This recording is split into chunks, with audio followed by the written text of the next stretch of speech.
fazer nada. Foste com ele? É melhor. Como é que é esta cadeirinha e tudo, hein?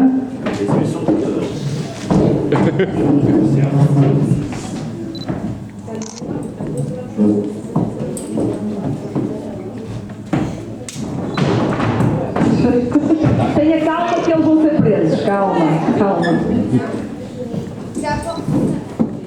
Pode.